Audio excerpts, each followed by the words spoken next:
Hey everybody, it's Phantom321 here, bringing you some more Pokemon Wi-Fi battles. This is an Ubers match I got against someone from the Smogon Wi-Fi Battle Finder, and the thing that's kind of disappointing on my part is that I forgot my opponent's name. Normally I write down the names, but this time I forgot to write it down, so I forgot the name. So I'm sorry, but without further ado, let's just begin the match. So I hope you like this background. I felt a Ubers match needed a more ominous background, so I went ahead and added this very creepy looking red and black background.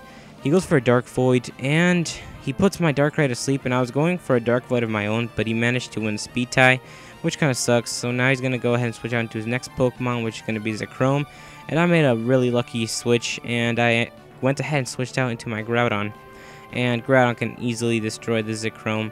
But now I know he's going to have to switch out next turn, and he goes out into his Ho-Oh. I'm guessing the reason he switched out into Ho-Oh was 1, the sun's up, so he can benefit from the sun with his fire moves, and 2, he didn't want Stealth Rocks, or he didn't want his Ho-Oh to get affected by Stealth Rocks later on in the game. So that's what he did. He went for a Sacred Fire and missed, and I went for a Thunder Wave, and I landed it on his Ho-Oh. Now I'm going to go to Kyogre to set up the rain, and that's going to make his fire moves basically useless. He's going to go for a Sacred Fire, and my Kyogre takes it like it's nothing. So now I'm going to go for a Thunder, and I end up getting a lucky crit on his Ho-Oh. So I take it out, but I'm not sure if it actually did matter though, but whatever. Now he's going to go into his Zekrom because he knows I'm actually locked into Thunder because this is a Choice Scarf Kyogre. And now I'm going to go ahead and go back out into my Groudon because I was predicting an electric type move. But he's going to go ahead and end up switching into his Rayquaza. And I believe next turn he's going to end up blocking himself into an Outrage. And let's just see here. Yes, he does. He ends up blocking himself into an Outrage. And I believe I end up going for a Thunder Wave. Yes, I do. And that's going to paralyze his Rayquaza and make Outrage unreliable. Because if the Paralyze does kick in, then, well, Outrage is useless. So now I'm going to go back out into my Kyogre because my Kyogre knows Ice Beam, so I can take out this Rayquaza. And I get the paralysis kicks in, and that actually helped me out. So now he's going to go ahead and go into his Groudon. As I go for an Ice Beam, I'm not sure why he went to Groudon. I'm not even sure what he was predicting. I'm guessing he was predicting a Thunder, but whatever. I go for the Ice Beam, and that does a lot to his Groudon. Now his Groudon's basically useless for the rest of the game, and he's going to have to sacrifice it. So now he's going to go back out into his his Darkrai, and I'm going to go for an Ice Beam, and that did a decent amount of damage. He's going to go for a Will-O-Wisp, but that doesn't actually matter because Kyogre's attack isn't the best. And now I'm going to go for an Ice Beam and finish off his Darkrai. Now he's going to go ahead and switch out into his next Pokemon, which is going to be his Reshiram. And I forgot what I do here. Okay, I switch out into my Kyogre into my Darkrai to sacrifice Darkrai just to see what he's going to go for, and he's going to go for a Fusion Flare, and that's going to end up taking down my Darkrai. So now I'm going to go ahead and go back out into my Kyogre so I can go for a Surf now that I am free to use a different move.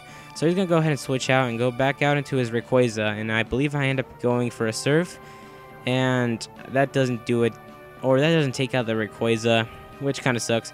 But I stayed in for some reason on the Rayquaza, and he goes for the Extreme Speed, and that ends up taking out my Kyogre. I thought it wouldn't take it down, and I should have actually played better. So now I'm going to go to the Rayquaza of my own and go for an Extreme Speed and take out his Rayquaza. So now that his Rayquaza is dead, he's going to go ahead and switch out into his next Pokemon, which is going to be his Groudon. I'm not sure why he switched out into it. He could have sacrificed it later on, but an Extreme Speed is going to be able to take out that Groudon once and for all. So now he's going to go ahead and switch out into his next Pokemon, which is going to be his Zekrom, I believe. And yes, it is. It's his Zekrom, and he's going to go for a Stone Edge, or I'm going to go for an Extreme Speed, I believe. No, I went for an Outrage, and he goes for a Stone Edge, and that's going to take out my Rayquaza. The Stone Edge caught me off guard, but whatever. That's going to be the end of my Rayquaza, so now I'm going to go into Groudon, and I'm planning to go for an Earthquake. He goes for Stone Edge because he's locked into it, and that did nothing, so I'm going to go for an Earthquake, and that's going to be the end of his Zekrom. So now he's going to go into his final Pokemon, which is going to be his Reshiram, I believe. Yes, it is, and now he's going to go for a Fusion Flare on my Groudon next turn, and that's going to take out my Groudon.